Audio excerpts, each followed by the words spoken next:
You're listening to Choose FI Radio. The blueprint for financial independence lives here.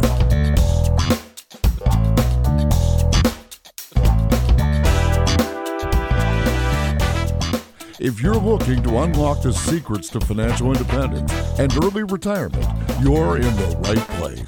Stay tuned and join a community of like-minded people who are getting off the hamster wheel and taking control of their lives in the pursuit of financial independence. Choose FI, your home for financial independence online.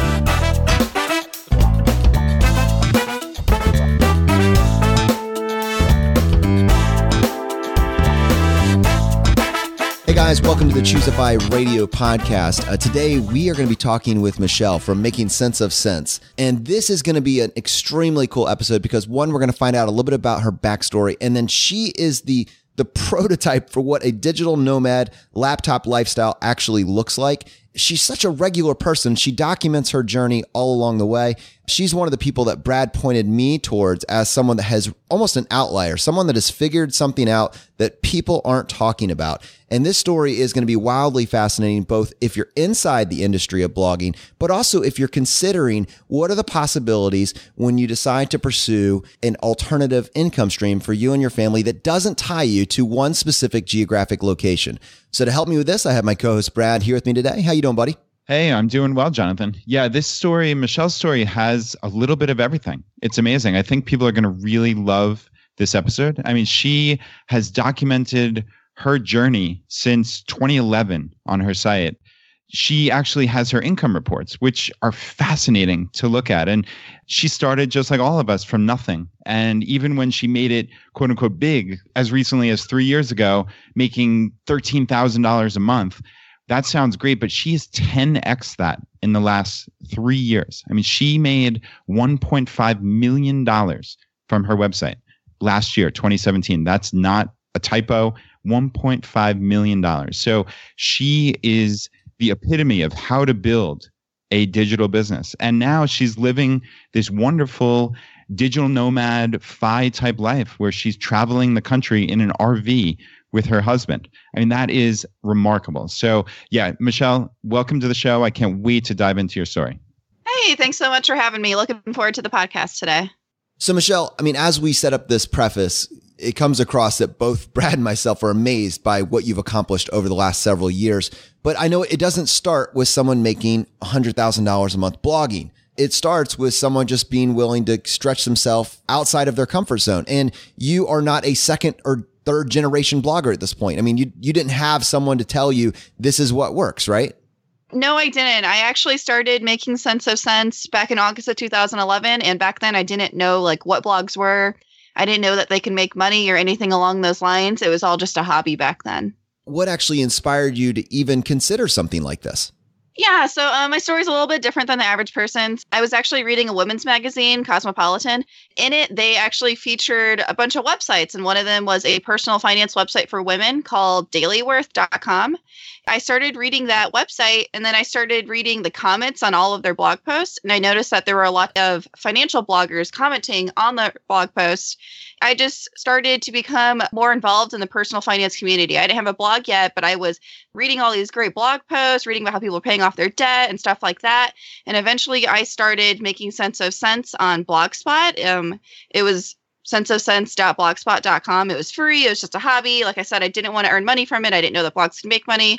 I just wanted to talk about how I wanted to pay off my debt and improve my financial situation. Were you in debt at the point when you started this website? Yeah. So that was like 6 years ago. So I was around 22, and I started it just to talk about my student loans. I had around, I want to say probably around $30,000 in student loans. And then right after I started my blog, I actually went and started working towards my finance MBA. And towards the end, after I received all 3 college degrees, I had around $40,000 worth of student loans. What's interesting to me is that blogging provides the perfect platform for somebody that is not a guru per se, but just somebody that is trying to figure things out as they go to document not necessarily this polished final product, but rather their continual iteration of their life, their continual process to get better in every single aspect. And what's amazing to me is, this journey that you're on obviously creates the content, or at least the beginning of the content for Making Sense of Sense. Yeah, my beginning content is definitely interesting. It's definitely evolved over time. And what did you find yourself writing about, back in year one? Back in year one, it was mainly, it was much more personal. I was anonymous back then. I was anonymous for about 1.5 years. So I didn't use any pictures of myself. I didn't use my real name, but I was able to talk much more freely about my money mistakes, like how much money I wasted that day, or how I was feeling about my student loans and my financial situation and stuff like that. So I posted pretty much every single day for the first 6 months. And it was just short blog posts, a couple hundred words, and just much more personal. How long did it take for someone to read your blog that wasn't your mom? Well, I was anonymous, so no one I knew ever read my blog for the first year to a year and a half. But since I was in this little small personal finance community back then, there were a lot of little personal finance bloggers reading my blog, and we were all supporting each other to pay off our debt and stuff like that. So I actually had a pretty good following right from the very beginning due to that great personal finance community. Michelle, how did you get involved in that personal finance community? Did you go to other bloggers and comment on their articles? Did you send them emails? How did you actually get into the community? It all started from commenting on other people's blog posts. Back then, it was an entirely different little niche when it came to personal finance blogging. You could find a great little community about everyone who was trying to pay off their student loans or pay off their debt in some way, or just trying to be more frugal. And I was in that little community, and everyone commented on each other's blog posts. Everyone rooted for each other. Everyone was emailing each other about how they were doing financially and stuff like that. By commenting on a blog, that's how I initially got into that community. That's very cool. Yeah, we talk about the power of community here in all aspects of life. So that's interesting that was your start. Are there any other ways that community helped propel you to your future success? Yeah, definitely. Through that community, I eventually started reading side hustling financial blogs, and that led to me starting to notice other people's posting income reports. So I was reading blogging income reports, and that led me to realize that blogs could make money. And eventually I earned my first $100 through my blog, and that led to me creating my own income reports and making my own money blogging as well. So place that for us. When did you make your first $100 from your site? I earned my first $100 through Making Sense of Sense around 6 months after I started the blog. A blogging friend actually emailed me and asked me if I wanted to make an easy $100 by placing an advertisement on Making Sense of Sense. And then once I realized that blogs could make money, it all just quickly grew from there. So someone comes to you that, is meeting you for the first time. That inevitable question of what do you do comes up, and you say, I'm a blogger. And then that immediate follow-up question is, how do you make money blogging? Right? Yeah. So I get that question multiple times a day. Blogging is completely different than a normal business. I mean, you don't learn blogging at school or anything like that. So of course, that's a question that people would have. So for me, I earn blogging income in a few different ways. The top way is through affiliate marketing. So if I place a link on my blog to a product and a reader of mine purchases that product through my link, then I will earn a commission for it. So that's my top way. I earn around $50,000 a month through affiliate marketing. Eventually, I started Making Sense of Affiliate Marketing, which is my course that teaches bloggers how to make money through affiliate marketing, because I was receiving so many questions from other bloggers about affiliate marketing. So I created the course, and that earns me anywhere from around $20,000 to $70,000 a month. Then the next way would be through advertising. So think AdSense. I don't use AdSense, but think display ads on the sidebars of blogs or within a blog post. That's around $3,000 a month. And then the other part of advertising would be sponsored partnerships with companies. And that's around anywhere from around $10,000 to $20,000 a month. So one of the things, as you're saying this, that I'm realizing is that in order for you to have this diversity of income streams, and in particular with the affiliates, I'm sure there are some that outperform others, but you have to over time develop relationships with these people that give you access to these affiliate programs. Was there any particular way that you went about finding people to partner with you on your blog? And did you have any sort of, process for as you were learning about this, or did it all just kind of you stumbled into one and then the next and then the next, that sort of thing? It was more just me stumbling into one and another. So I like to find affiliate marketing programs by seeing like what my readers want me to talk about, products that I love and that I'm currently using, and things that I think could help my readers. So I don't actively search out affiliate products. First, I try to solve a problem, find a solution, and that's how I usually find products to promote. I love that you led with that idea of solving a problem. I mean, that's really what it comes down to. And the value that you're providing to your readers is there's a problem that people have. Usually they go to Google. And if you have provided a solution to that problem, over time, Google rewards you by ranking your page higher for solving that particular problem.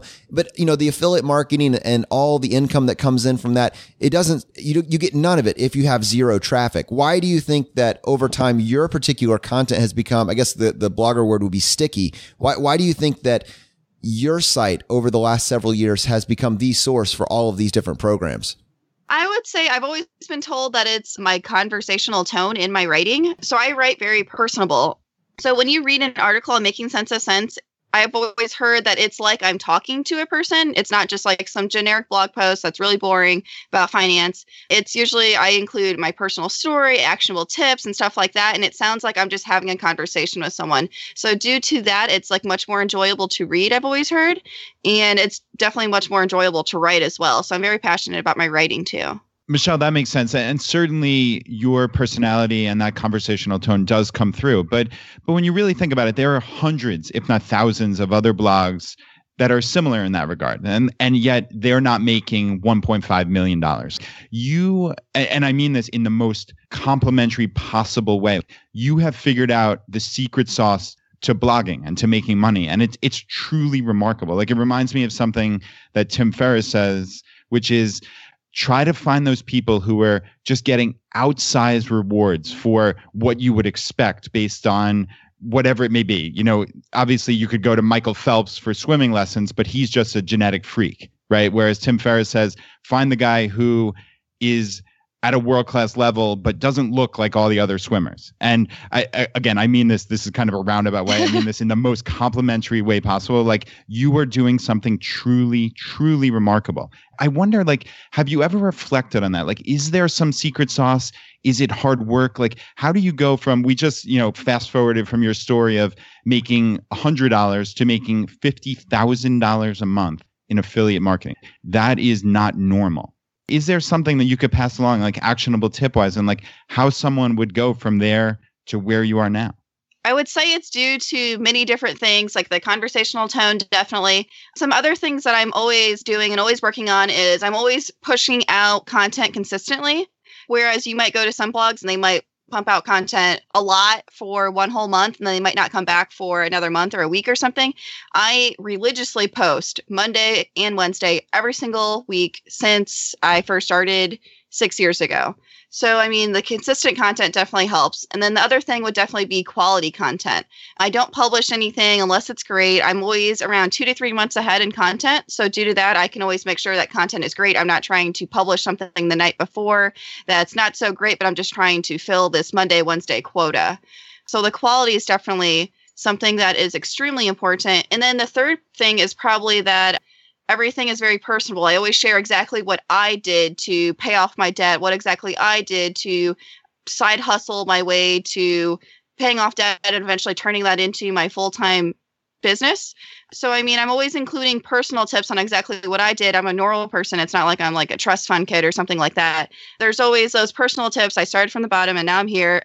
Whereas I really don't want to say that, but I mean, that's exactly how it is. So I feel like people can relate to that. Yeah, that's an inspiring story. There's no question about it. I'm curious, when you get a couple months out in your content, do you have some type of editorial calendar? Like, do you generally take like a month and focus on a certain topic, or is it just what comes across your mind? Like, how does your content strategy work? So I'm actually not super analytical. Like, I don't analyze what I should be doing. I don't do a lot of SEO or anything like that. It's mainly just what I come across. So if a reader asks me a question about something that I did, or they need something solved in their life, I might try to fit it into the schedule. I try to do one side hustle related post a week and one more like frugal budget type of blog post each week. So I try to do a good mix between the two, but there's no other rhyme or reason other than that. I think what would be fascinating is to kind of go through a stepwise process. I'm with you in terms of how you go about putting this information together. It kind of builds organically. I can see that in the way that you write your content. But I think when we really dive into it, you would be able to say that there are certain, inflection points or light bulb moments that as you started to implement these ideas into your process, your business grew. And maybe it would be scaling yourself out of it and bringing on a VA to help you with some of the workload. Maybe it would be specific marketing strategies that you implemented. But I would love to hear, as you go from $13,000 a month to 26 to 45 and now up to easily over $100,000 a month. I would love to hear kind of what were some of those moments or those light bulb moments that you had that would benefit our audience. There's definitely different things I've done over the years. I'm constantly trying to improve the Making Sense of Sense business. Around 6 months after I started my blog, that's when I earned the first $100. Around 1 year after I started Making Sense of Sense, I was earning around, I want to say, it was somewhere between $1,000 to $5,000. And that's when I started to realize I could possibly turn this into a full-time job. So I started to spend a lot more time on Making Sense of Sense and improving it because I wasn't thoroughly enjoying my day job as a financial analyst. It wasn't super meaningful. The job was extremely stressful, but still very boring at the same time. And then I was really enjoying Making Sense of Sense in my spare time. I've never had a job like it before. It's definitely still my most favorite career choice I've ever made. So I started to spend more time on improving the business. Around 2 years after I started Making Sense of Sense, I was earning around $10,000 a month from it. And that's when I realized I needed to turn my notice into my day job. It's either I need to stop Making Sense of Sense because realistically, there wasn't much more it could grow unless I was starting to sacrifice my quality at my day job. So it's either I had to choose my day job or Making Sense of Sense, and I chose Making Sense of Sense. So I started doing things like I paid off my student loans completely and I built up a really good emergency fund. I did that so that I could focus solely on Making Sense of Sense, quit my day job, and not worry about paying my monthly bills, worrying about a bad month or anything like that. So around September, October 2013, I left my day job and my income was around $10,000 a month. And most of that income was through Making Sense of Sense. And then I was also earning a good amount of money from freelancing. So I was staff writing on other websites. I was managing social media, managing websites for other companies and stuff like that. Eventually, I realized I was spread too thin. I wasn't spending enough time on Making Sense of Sense. And I decided I had to leave my freelance clients. So around a year or two after I left my day job to blog full time, I decided I would leave all of my freelance clients as well because it was way too much work managing everything at the same time. And I was kind of sacrificing my Making Sense of Sense business in order to help other people improve their businesses. So you will see like a jump in income from that. Like I think I grew from like 10,000 to around 30,000 a month due to me leaving my freelance clients. Like it jumped pretty quickly just because I was able to devote so much more time to Making Sense of Sense. And then after that, I started to promote Making Sense of Sense better. I was focusing on publishing even better, higher quality content on the blog. I was focusing on building an email list and stuff like that. And I was around the $30,000 a month level for quite some time. And that's when I realized I needed to diversify. And that's when I started to think about creating my own product, my own course, or something like that. I wasn't really sure. I eventually joined this mastermind, and in it, there were two great course creators in it. And they pushed me to start an affiliate marketing course, which is Making Sense of Affiliate Marketing. And then through that course diversification for the Making Sense of Sense business, I grew my income from around $30,000 a month to around $80,000, $90,000 a month. And then that was like the next really big jump. And that's still like the main big jump that I took, starting that course and diversifying my income and starting my own product. And then the next big jump after that to where I am today, which is around $100,000 to $130,000 a month, is when I started outsourcing more. So the other 4 or 5 years, I was a one-person team. I did pretty much everything on Making Sense of Sense. I would outsource little things like I might have needed a small little graphic to be done, or I had a small tech problem. But other than that, I was doing like 99.9% of the work myself. Early last year, I hired an editor, a part-time editor, and she helps me edit all my blog posts, saves me a ton of time. And then I also hired a virtual assistant last summer. And by outsourcing those two tasks, I was able to devote a lot more time to Making Sense of Sense. And that helped me to grow my income to over $100,000 a month for the past 12 months. Wow. That's incredible. And I love that you can kind of walk through and see these particular moments. And it strikes me that there's several things in your journey that reminds me of my own personal choice and when I left my job. And it's one of those is that, you're getting close to the point where your side hustle or laptop business is paying your bills. And then you also are making, that you can make up the difference either by going back into the workforce or potentially picking up freelance work in the field, because this business that you have on the backside is now acting as your resume as well. Those things really stood out to me. Was there ever a moment after you've left your day job where you had a solid freak out and said, what am I doing? So I definitely freaked out a lot before I left my day job. Like, I was asking everyone, like, is this a good idea? This is a horrible idea. I didn't go to school to blog. I had 3 college degrees at the time, and none of them were anything that had to do with like marketing or blogging. They were all financial analyst related, which is completely different from personal finance, especially completely different from personal finance blogging. So, I mean, there were definitely a lot of freak out moments. If you go back to early 2013 on Making Sense of Sense, you will see all of these like freak out blog posts. Like, should I do it? Should I make the leap? Am I making a huge mistake? So, I mean, I definitely freaked out a lot before, but after I made the actual transition and turned in my notice and actually left my day job, I don't think there was even a single moment where I regretted it. It was a little scary leaving those freelance clients because that's what helped pay the bills, especially in the very beginning of when I turned into a full-time blogger, but it was definitely the best decision I've ever made. Michelle, I'm curious about your goals. When you were describing that, all these little inflection points, which was really remarkable to hear, you were saying, oh, I was making $30,000 a month, but then I joined this mastermind with course creators and then it jumped up, or, something to that effect. And I'm sitting there thinking, wow, she's probably in her mid to maybe late 20s. She's making $30,000 a month from her, as Jonathan calls it, laptop lifestyle. Yet you have these remarkable goals that eventually made it 4x or 5x in pretty short order. Do you sit back and say, like, here's where I want my business to be in a year, in 5 years, 10 years? What does it look like for you? And what are your future plans? So like I said earlier, I'm not super analytical. I just kind of like to go with the flow. So my motto for the last few years was just to say yes to everything. So I was saying yes to podcasts, saying yes to masterminds and stuff like that. By putting myself out there, I learned a lot about how to improve my blogging business. So like with that mastermind with those 2 course creators, I was actually asked to be in that. I didn't really think about creating a course. It just happened to be that I was in a mastermind with the 2 of them, and I was hearing about how great their courses were, how many people they were helping, the passive income they were making, and stuff like that. So just hearing these little things in my life is pretty much what helps me improve the blogging business. I don't really set any firm goals. Like, my goals this year for the business are to earn $2 million and to just work on a better work-life balance. But that's always my main goal for every single year, to have the best work-life balance that I can.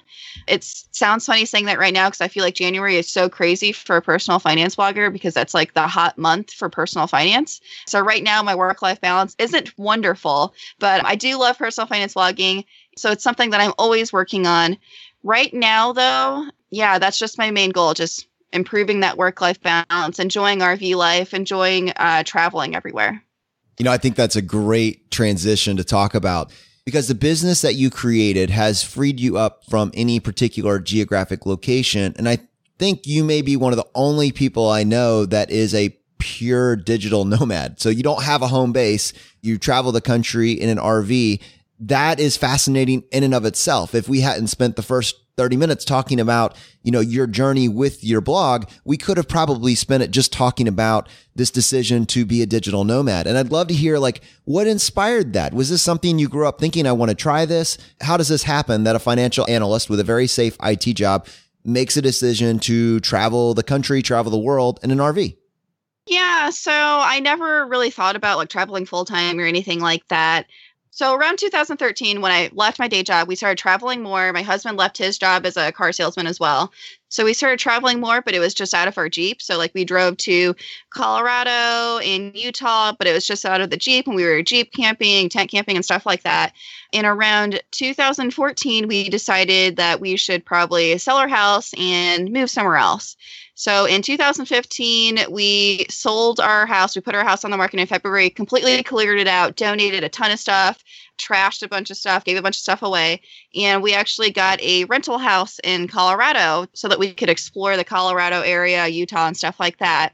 And right after we got the rental house, we started to look at RVs. My husband has always wanted an RV. He was looking at RVs on Craigslist and stuff, like little $2,000 canned hams and stuff like that. We went to an RV dealership. I stepped foot into my very first RV, and that was actually the RV that I bought. We bought that RV, brought it home, filled it up with our little things that we wanted to bring on a little camping trip. And we actually didn't go home for like a whole month after we bought it.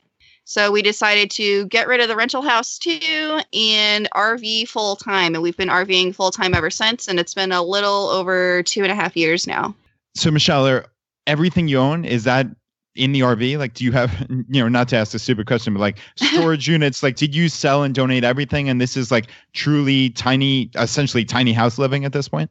When we first decided to RV full time, we had a little storage unit in the very beginning.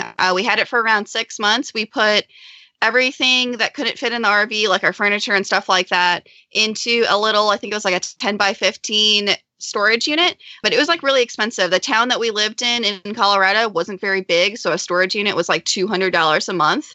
So everything was in there for the first 6 months, and it was super expensive. So we decided that we would get rid of pretty much everything in there and just put it all, like the main things that we wanted to keep were like photo albums, like little childhood items and stuff like that. And we put everything into a closet at my husband's parents' house.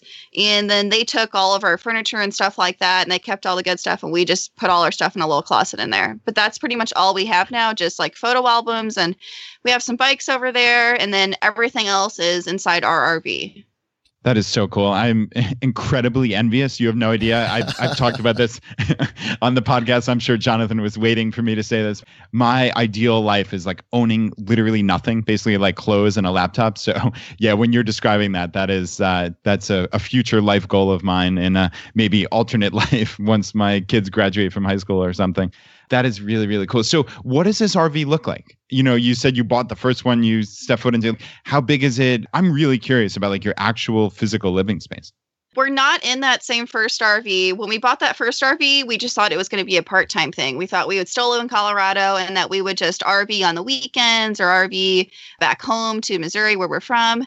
So the RV was a little bit tinier and it works for plenty of people on a full-time basis. But for us, it was a little too small since we have 2 dogs and there's 2 of us. But our first RV was a Itasca Viva. It was like a 24-foot Class B van.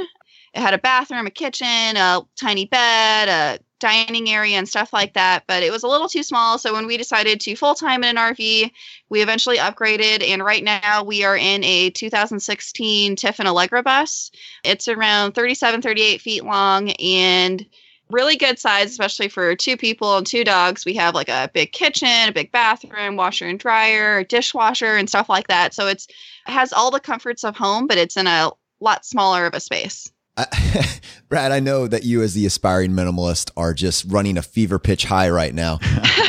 But for the rest of us, I got to imagine that your family and friends to some degree are aware of your business that you've built on the internet. They're kind of contrasting that with this life choice to be a digital nomad and RV around the country. And I'm wondering, what questions do they ask of you? And do you ever feel like you're having to defend your life choice? Or is this just such an obvious choice that everybody should be doing this? I'd love to get your perspective on this. It's interesting. It varies from person to person. Like everyone that we know, like our family and friends, all think that it's really great that we are RV and we're digital nomads and stuff like that. But when you try to explain living in an RV while making $100,000 a month to strangers, they find it very confusing. A lot of people don't really understand RV life. I always joke that half of the people that I meet think RV life is really awesome. And then at the very opposite end of the spectrum, other people think that RV life is completely odd and weird. It really just depends on who you're talking to. I do get a lot of questions about why I would live in an RV, but for me, it's like super obvious. It's really great. You can bring your home wherever you want to. You can look out your window and see awesome scenery. And I get to bring everything with me that I own. So it's not like I'm traveling and I ever have to worry about forgetting something at home. So who drives more? Oh, I actually don't drive it at all. My husband does all the driving. And how often are you guys actually in transit, or do you find yourself staying in particular areas? And I'd be curious, if you do stay in a particular area, what particular areas are your favorite? So it really depends. We don't have a strict schedule that we abide by. If we land somewhere and we end up really, really liking it, then we usually just extend our stay if we can. But sometimes we'll stay somewhere just for a day, and other times we might stay somewhere for a month or two. It really just depends. In the wintertime, we usually sit somewhere for a little bit longer just because it's colder everywhere else. We're not huge fans of the cold weather, at least I'm not. So in the winter, right now, we are in Tucson, Arizona, and we will be here for probably around 3 months, waiting for the rest of the country to warm up, especially since it's like Antarctica everywhere else right now. But usually in the spring, summer, and fall, we will travel a little bit more quickly. We might stay somewhere for around a week or a few weeks, but we're always on the move for the most part. Like in 2017, we traveled to 18 different states and 3 times as many cities. So, we're pretty much always on the move, always seeing new places. One of the things that I'm curious about, I feel like RVing is a skill set. It's not something that you just do and it just works. You have to do your research. You can't just drive somewhere and it just works. You have to know where your destination is going to be. You have to have specific parking areas that you're going to stay in. Do you have any tips for somebody in terms of if they want to follow in your footsteps a little bit? What would be a good way for someone to find out how to get started with RV life? So it definitely depends on the person. So with our first RV, we actually didn't really plan much. We would just show up places and see if we could fit somewhere. But that was a much smaller RV. And now that we're in an RV that's about 10, 15 feet longer, we definitely have to plan where we're going. But sometimes we still don't plan until the day or week before. So it's not a huge planning process, but you do need to make sure that you can fit into an RV park or fit under a bridge. That's our worst fear, coming across a bridge that's a foot too short. There's definitely been some close calls. We're 13 feet 3 inches, and we've come across bridges that are 13 feet 4 inches. So that's definitely something that you need to plan when it comes to RV life. But it's all pretty easy. There's lots of great apps. One of my favorite app is Gas Buddy. So our RV holds 150 gallons of diesel. So that Gas Buddy app will tell us where the next gas station is and how much their fuel is. So that can save us a lot of money and a lot of time as well. But there's definitely some really good websites that I definitely recommend. I really love heathandalyssa.com for all RVers, any RVer who is wanting to earn money on the road. And then if you were wondering how to get online and in the RV world, my favorite website for that is rvmobileinternet.com. Both of those websites have tons of free resources, and I'm not an affiliate for either of them or anything like that. They're just really great websites for RVers. So Michelle, this sounds great in theory. I kind of joke about how I'd love to live in a tiny home, or who knows, maybe even an RV after listening to you. But I'm curious, for someone who's actually doing this, are there any downsides?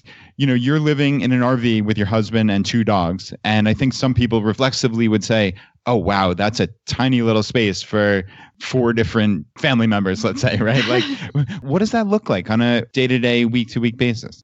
Yeah, I definitely get that question a lot. I definitely get the question, wouldn't you hate your spouse after living in an RV or such a small space with them for so long? For us, there really, at least for me, there's not really any downsides of RVing. The space is plenty. It doesn't really bother us. If you want time on your own, you can just go outside and go for a hike, walk the dogs or something like that. So, there's definitely plenty of space, and that's because we use our surroundings outside around us as part of our space as well. We like to park where there's great hiking trails, mountain biking trails, stuff like that. And that helps expand on our space and not make it seem like everything's so small. But overall, the small space does not bother us at all. One of the things that I'm curious about personally is you mentioned earlier that you struggle with work-life balance. And I think that is something that many people in the laptop lifestyle type space, and obviously outside of that niche as well, struggle with. And in particular for you, when your passion and your hobby also become your mainstream of income, I think the lines get blurred between when you're working and when you're not working. I know that's something that I see in my own life. It's something that Brad is constantly talking to me about and trying to help me put an end cap on when I'm actually focused on, Choose FI. And so I'm curious for you, since you're now on the road, you have this nomadic lifestyle, and you've also mentioned that you struggle with that. I'm curious, what is that interplay there between you and your spouse, between putting the laptop away and then focusing on your hobbies? And then for him, since he's also on this journey with you, how does he deal with that as well? What I like to do is usually, so I wake up in the morning, I usually answer a ton of emails and I will work a little bit, but I usually try to enjoy the daytime hours towards wherever we are, hiking, mountain biking, taking the dogs on long walks and stuff like that. And then I will work again at nighttime. So that's usually the compromise right there. My husband goes on a lot of mountain bike rides and stuff like that. He's definitely enjoying the RV lifestyle. And that's definitely something I am always trying to work on. Blogging is a lot of fun, but it's really easy to stay connected. Like I could blog from my phone, from my laptop. I don't need a hard line or anything like that. So due to that, I'm always working on work-life balance since it's so easy to stay connected and work 24/7 if I really wanted to. Yeah, and it's that ultimate paradox that in many cases you pursue the laptop lifestyle to free you from your 9 to 5, but then that same vehicle that allowed you to get out of the workforce never lets you, leave its side. You're never able to turn it off, which is why I always hear this work-life balance theme. And now I identify with it as well. And so you've traded in one struggle for another. Yeah, exactly. Like I hear that a lot. Like, oh, you blog full time, like you get to work from home, like don't complain about that or whatever. But no, blogging is great and I'm definitely not complaining about it. But like I've said, it's so easy to stay connected. So, I mean, I could work from my bed, which I do. Like I will work before I go to bed and when I wake up and stuff like that. It's just so easy to stay connected and bring your work everywhere with you. And that's also a negative as well, since you have to really work on that work-life balance. Yeah, Michelle, I totally agree about the work-life balance. And like Jonathan kind of mentioned before, I get on him about him spending too many hours on Choose a Vibe because this can be a 24-hour-a-day thing. You can easily spend 168 hours a week on emails. And I know you have a Facebook group, I think, with almost 10,000 people in it. You could spend your entire life there. But I'm curious, do you look at like where you add value in your business? Like I know you said you just added an editor and a VA, and that's probably made your life dramatically easier, but yet you still can spend 24 hours a day.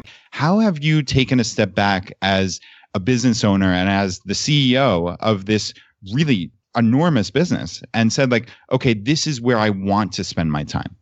I am a firm believer in only doing what I actually want to do. So if something doesn't sound fun or enjoyable, or I don't think it'll actually help the Making Sense of Sense business, I have no problem saying no. So right now, like I say yes to all interviews and stuff like that. And that's the main thing I'm working on. But for the most part, if I don't want to do something, it's just a no. Like I turn down speaking opportunities all the time just because I don't think that's what I want to do. I think that helps free up a lot of time because I know exactly what I want to do and what I don't want to do. That kind of goes along with the outsourcing thing. Like I outsource things that I'm not perfect at. Like I'm not going to edit my blog post because that's not my specialty. That's not what I'm great at. And I realize what my negatives are and what my strengths are. And I think that has really helped me improve my life and the business.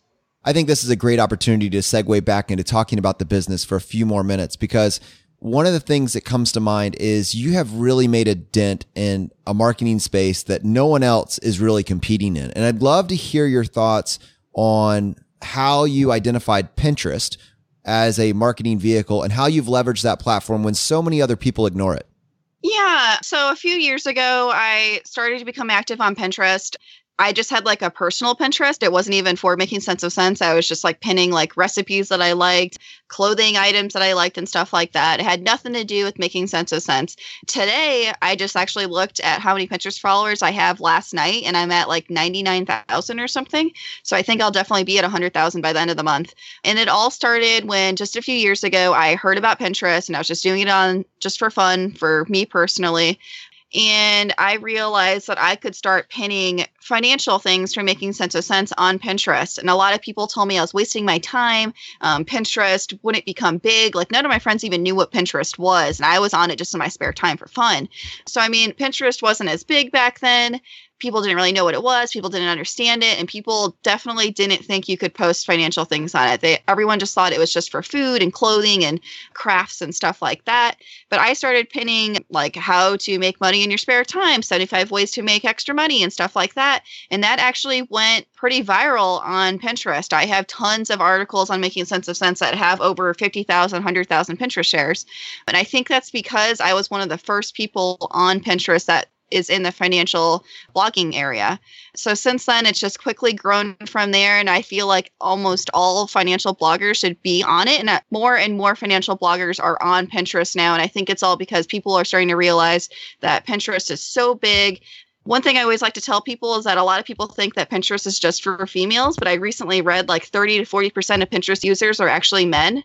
So, I mean, there's definitely a lot of room for growth when it comes to all blogging areas on there. So if you were going to give somebody just a couple tips on building a Pinterest marketing platform, do you have any specific actionable takeaways for somebody? Yeah, my very top tip would be to work on your Pinterest graphics. A lot of people think like, oh, I can just pin any old graphic for my blog post and add it to Pinterest. No, that's not how Pinterest works. You need to have Pinterest-worthy graphics. So like a Pinterest-worthy graphic would be something that's eye-catching. Black and white photos usually don't do as well. You want some color, but the main thing is that you want a vertical photo on Pinterest. Like a horizontal image does not work at all. If you go to Pinterest.com, you will see exactly what I'm talking about. You want a long photo. Usually if you add some words, that helps, but sometimes it really just depends on your niche. Sometimes just an image is great, but you want a really good description as well. So if I wrote a blog post on how to make money on the side, I will write out like 75 ways to make money on the side as my description, and that is super helpful. Or I will say something like, this is how I made $1,000 last month, or something like that. You want your description to be super catchy. Some people just leave their description blank on Pinterest, and that really hurts them as well. You definitely want a good image and a good description. And those are my two very top tips. I have a confession to make that I'm going to go ahead and put on the show right now. My first website that I ever signed up for, which as it happened was ChooseFI, I saw Michelle's Pinterest ad for how to make a blog, or it was either one of your income reports or it was how to make a blog. And I'm pretty sure that back in the day, you got my Bluehost affiliate commission. So that there it is. ChooseFI is a direct beneficiary from your Pinterest marketing campaign. Thank you. Glad to help. And I'm sure there's many other bloggers out there that are listening to this saying, yep, me too. Yeah. I have one more follow-up on that, just because I know that you have had, because of your time in the industry and because of your time building all these different platforms, I would love for you just to take maybe just a couple minutes and talk about the different social media platforms that you have tested and what moved the needle and what was a waste of time. So we talked about Pinterest, Facebook groups, Facebook pages, Twitter, Instagram. Just talk a little bit about how those have been involved in the growth of Making Sense of Sense. Yeah, definitely. So around January of 2016, I decided I was going to start working on Facebook and improving Facebook traffic. So, I mean, that was only 2 years ago. And even back then, people were telling me Facebook is dead. No one's on Facebook. Young people definitely aren't on Facebook. I was hearing all these things. It was a little scary because some people were earning great traffic from Facebook, and then everyone else was saying, if you're not already on Facebook, don't even waste your time. But I decided I would try wasting my time on it. So back then I had around 5,000 Facebook followers, and just 2 years later, I'm at around 85,000 Facebook followers. So just 2 years later, I have significantly grown my Facebook page, and I'm also receiving around 1,000 to 2,000 Facebook hits a day. So, I mean, Facebook is definitely not dead. I don't think so. So 2 ways I have grown my Facebook are that I have a Facebook page, and I also have a Facebook group. So I have the Making Sense of Sense community group, and I just started that summer of last year. And I definitely think those 2 things are something that pretty much all bloggers should have. A Facebook group is definitely something that takes up a lot of time to manage, but it can help you connect with your readers on a better level and create more engagement within all of your audience and your blog posts and stuff like that. So Facebook is definitely a favorite of mine. Another favorite social media account of mine is Instagram. So I don't receive like a ton of traffic from Instagram. I would say like no more than 50 hits a day from Instagram. But I do love that I can interact with readers. I can show readers exactly what I'm doing each day. I feel like I can connect with them on a better level because they can actually see me, see my pictures and stuff like that. So, I mean, whereas you might not receive a ton of traffic from it, it's a great way to connect on a better level and increase that engagement. Another social media account that I sometimes use is Twitter. It's not like great for interacting with readers, or at least it's not for me, but it's a great way to interact with other people in your network. So think like other bloggers, companies, advertisers, and stuff like that. So I definitely recommend having a Facebook account, Instagram account, and Twitter account, just because they each have their own benefits and they all are great. But one thing I did try a long time ago, like a year or two ago, was Periscope. And I found that that was a waste of my time. I don't even know if Periscope's still around. But like back when it first came out, everyone was like, you got to be on Periscope. This is like the next big thing. And I'm glad I didn't really spend too much time on it, because I don't even know if it's around still. But that's like the main thing that I'm glad I did not spend too much time on. Yeah, that's really interesting, Michelle, because I remember when Periscope came out and literally everyone was saying that, like, you have to be on Periscope 3 or 4 times a day. And I think that lasted for a couple of months. And yeah, I haven't heard anything about it ever since. So that's, kind of funny. I love how you test all these different social media options. I'm curious how much time that you spend on these. Like, do you sign up for courses? How do you discern, like, whether something's working or if it's not, and like, where to spend your time? Like, you've said Facebook and Pinterest seem to be the 2 best for you, but like, how did you determine and how quickly that Twitter didn't work or Instagram didn't work? So I automate a lot of my social media posting. So like Twitter's for the most part automated. I am active a little bit manually on there as well. Pinterest is almost entirely automated when it comes to Pinterest posting. And the same goes for Facebook. Almost everything is scheduled. So due to that, I feel like I could spend a lot of time on almost all social media accounts because they have great schedulers and stuff like that out there. So I don't have to manually be on Facebook 5 to 7 times a day posting stuff. Same with Pinterest. I don't have to be on Pinterest 50 times a day posting stuff. So due to that, I feel like I can learn a lot about each different social media account and really improve on them. So time has never been a worry for me because I can really focus on one, learn all about it, and apply those methods and schedule things. And I kind of do that one by one. Like I started out with Pinterest, and then it was Facebook. Twitter's kind of just hanging out there. I don't really spend too much time on there. And now it's Instagram. So, I mean, I'm always trying to learn new things, but I feel like I'm probably going to stick to just Facebook, Twitter, Instagram, and Pinterest for now. There's definitely a lot of different social media outlets out there, but for me, I feel like those 4 are my 4. So, Michelle, I'm curious. You're speaking to the FI community here. That's our audience. And while you don't necessarily write to the FI community, it certainly seems like you are either a part of the community or are certainly on the FI path, very obviously, right? Like you have no debt, you've paid off all your student loans, you live in an RV, and you make $1.5 million plus a year. Where do you consider yourself on the FI journey? Do you consider yourself part of the community? And I'd just love to hear your thoughts. Yeah, I definitely consider myself a part of the community. Our big goal is to fully retire before 30, and we've definitely reached that goal. I earn a great living through making sense of sense, and we have saved a really good amount of that money that I've earned. After business expenses, we're saving over 95% of our income every month. So, I mean, even though we're earning like $1.5 million a year, it's not like we're living extravagantly. We're not wasteful or anything like that. Like we're minimalist. We live in an RV, like I said, so we don't waste a lot of money on anything. We are definitely going to be able to retire at any time, whenever we want. But for now, I am still really enjoying making sense of sense. So I don't see that ending anytime soon. But having the option to retire when and if I want to is definitely something that I'm glad that I have.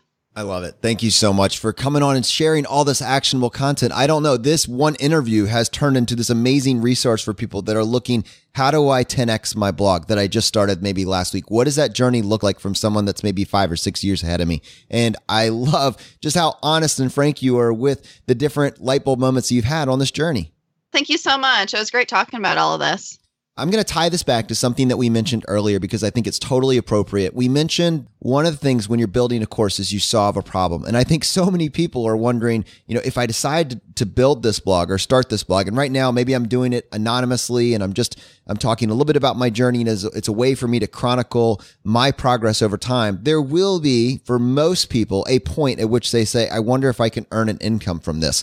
I think for many people listening to this podcast, they've realized that instead of trying to figure it out all on their own and learn by failing and falling flat on their face, they might like to get an abbreviated course and have someone show them exactly what works based on a tried and true system with income reports to prove it. And since I know you've put together this affiliate marketing course, I'd be curious, what is a way for someone to find out a little bit more about that?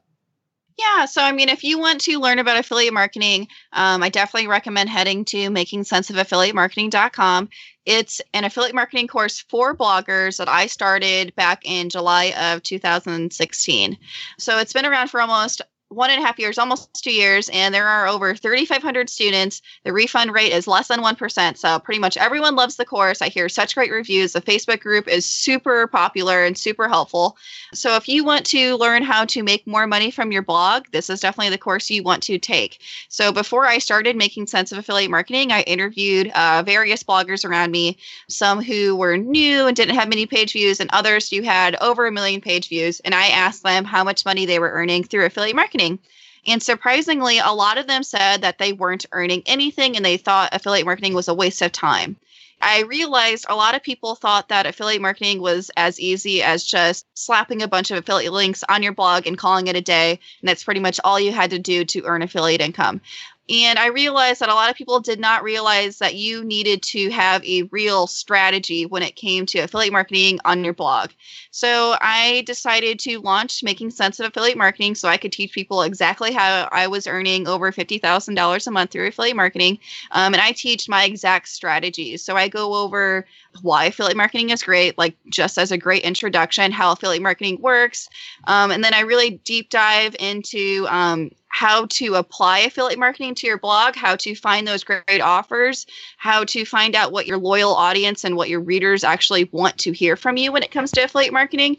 And I go over like little tidbits like how to increase your conversion rate, building a relationship with your affiliate managers and stuff like that. So I go over pretty much everything that there is to know about affiliate marketing for bloggers. And it's a really great course and I definitely recommend it.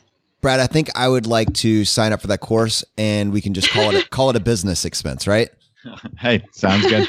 I'm clicking the link. All right, we're going to set up a link for that in the show notes if you want to go check out the course. And it'll be choosify.com/Michelle, MICHELLE. Did I get that right? Yes. Yes. Okay. All right. Well, normally that would be the end of the episode, but on this show, we'd like to give you the chance to tackle the hot seat. Are you ready for this? Yes, I am. In a world drowning in debt and rampant consumption, trapped by the chains of lifestyle inflation, these questions highlight the secrets of those who have broken free. Welcome to the Choose FI Hot Seat.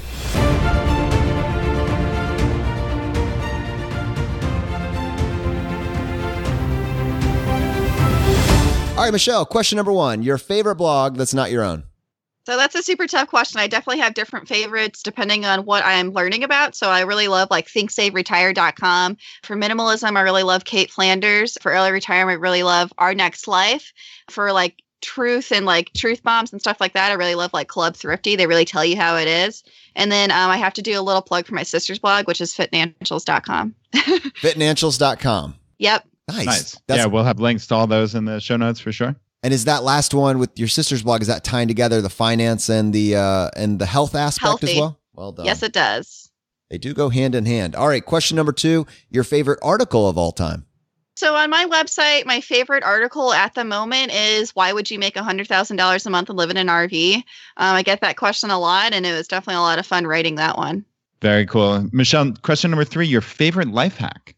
I don't really know if this really counts as a life hack, but my favorite little thing that I recommend that all people do is if you're really wondering, like, if you're wearing all of your clothes and if you should get rid of stuff, I recommend reversing all the hanging clothes in your closet. And as you wear an item, flip the hanger in the other direction.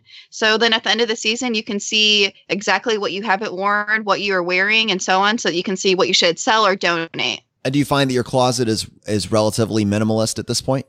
It is, especially since I live in an RV. I used to do that life hack all the time when I lived in a house, but now I don't really buy much clothing, so I don't really have to do it anymore. Yeah, we didn't really throw up the exclamation point there and say, you have a 95% savings rate. I mean, it's a little bit simpler when you're generating up to $100,000 a month, but I got to say, just as a percentage, I think that is the highest percentage that we've heard yet, and you certainly are resisting the temptation for lifestyle inflation. Yeah, definitely. I'm very happy with what we're saving, and we're still living a really great life. I know that our income is definitely higher than the average person, but we're saving a great amount and still living a great life. All right. Question number 4, your biggest financial mistake. That's definitely when I took out too much in student loans back in college. Yeah, I can sympathize with that for sure. All right, Michelle, question number 5, the advice you would give your younger self.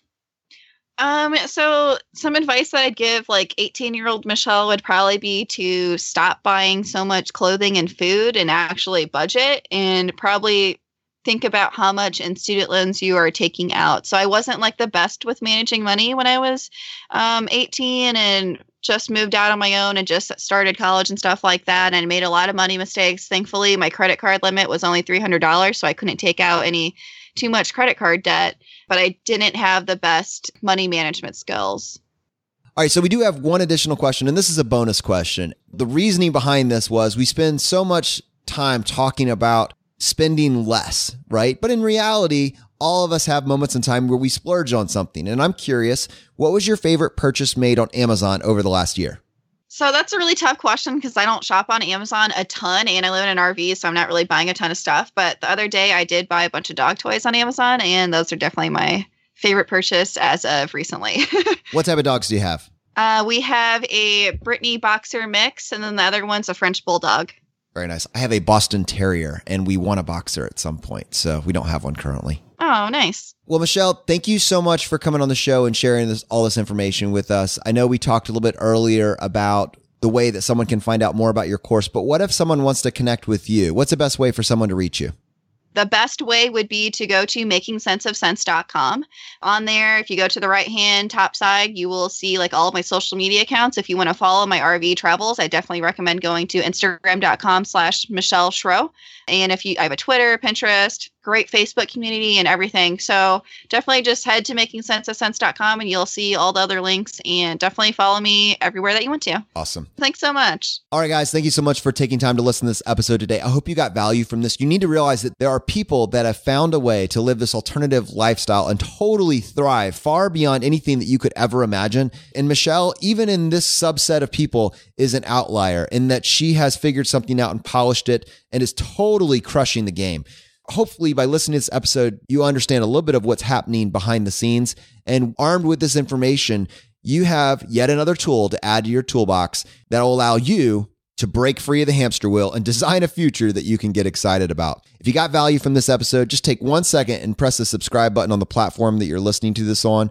It just lets the provider know that you're getting value from this show and you want to be here when we produce additional content.